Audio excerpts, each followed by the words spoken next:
Hello guys, দেখো আজকে আমাদের অ্যানিভার্সারি। তো আমার শাশুড়ি এখন আমাদেরকে একটু পায়েস খাইয়ে দিচ্ছে।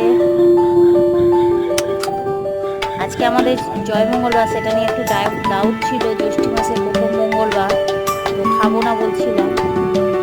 আমার শাশুড়ি বললো কিছু হবে না,